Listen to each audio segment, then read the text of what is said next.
महाभारत का एक ऐसा पापी योद्धा, कहते हैं वो आज भी जिंदा है। पिछले 5000 सालों से वो आज भी भटक रहा है। आज भी उसके माथे के घाव सूखे नहीं। जी हाँ, हम बात कर रहे हैं अश्वत्थामा की।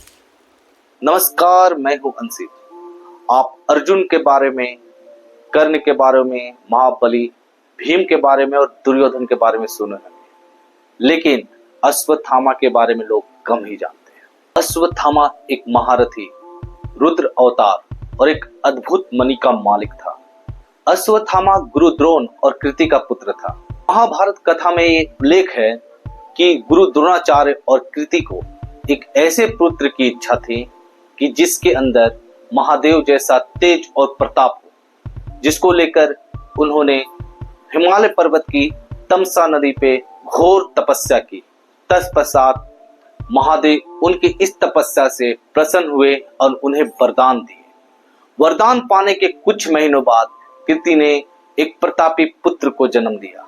इसके चेहरे पे एक असीम तेज थी और वो माथे पर एक अद्भुत मणि लेकर जन्म लिया था। जन्म लेते ही वो बालक एक घोड़े यानी अश्व की तरह आवाज निकाला, जिस कारण उस बालक का नाम अश्वत्थामा पड़ा। अश्वत्थामा होनहार तो थे, लेकिन वो काफी गरीबी में पले बढ़े थे। महाभारत के कथा के अनुसार अश्वत्थामा ने बचपन में कभी दूध नहीं चखा था। जब भी वो किसी और बच्चे को दूध पीता देखते तो उन्हें भी दूध पीने की इच्छा होती, जिस कारण उन्होंने महादेव की घोर तपस्या की। तत्पश्चात उन्हें दूध की प्राप्ति हुई और अश्वत्थामा ने पहली बार दूध का स्वाद चखा।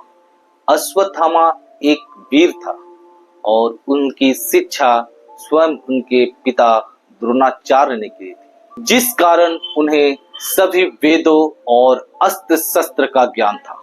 उसके माथे पे जो दिव्य मणि थी, उसके कारण उसे कभी भी भूख प्यास नहीं लगती थी।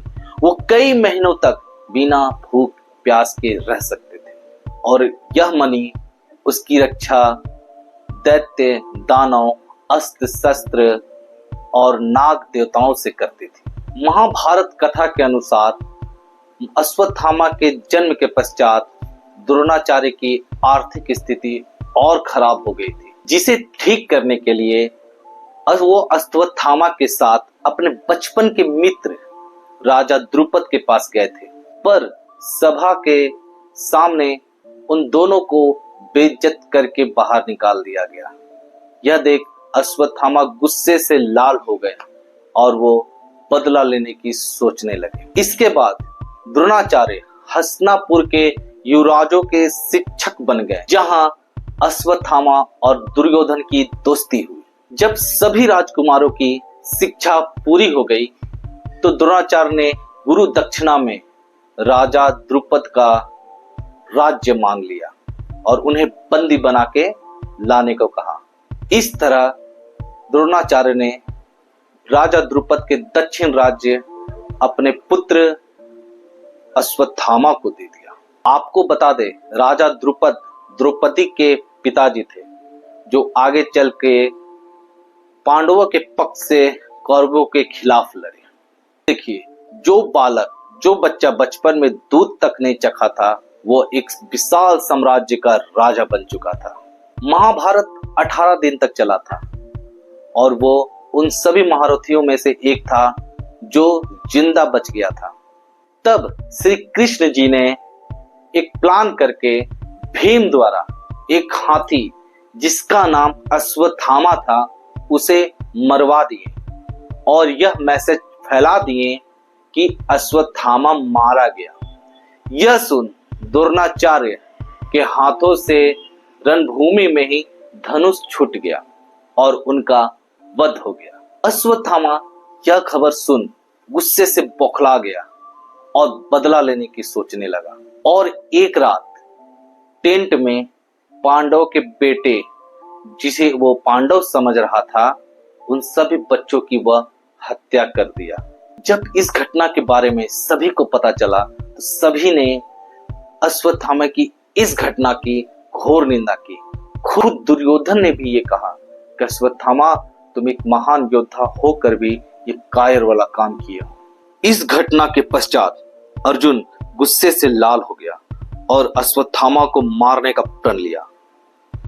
और अश्वत्थामा और अर्जुन के बीच जबरदस्त युद्ध हुआ और दोनों ने ब्रह्मास्त्र का उपयोग एक दूसरे पे कर दिया। ब्रह्मास्त्र देख वेद व्यास ने मध्यस्थता के लिए पहुंचे और दोनों को अस्त्र वापस लेने को कहा। अर्जुन ने तो वापस ले लिया, लेकिन अश्वत्थामा को अस्त्र वापस लेने का ज्ञान नहीं था, तो उसने इस अस्त्र को उत्तरा के गर्भ की ओर मोड़ दिया, जिसे पांडवों का वंश खत्म हो गया। इसे देख श्री कृष्ण गुस्से से लाल हो गए और उन्होंने कहा, अश्वत्थामा, तुमसे नीच कार्य कोई नहीं कर सकता। तुमने हमेशा अपने शक्तियों का गलत उपयोग किया है और बालक की हत्या जैसा पाप और कोई पाप नहीं हो सकता।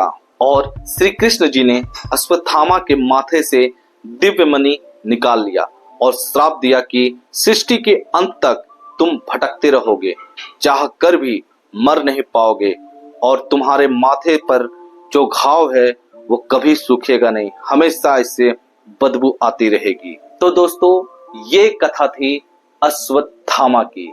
आपको ये हमारा वीडियो कैसा लगा हमें कमेंट में जरूर बताएं और हमारे चैनल को लाइक कर दें।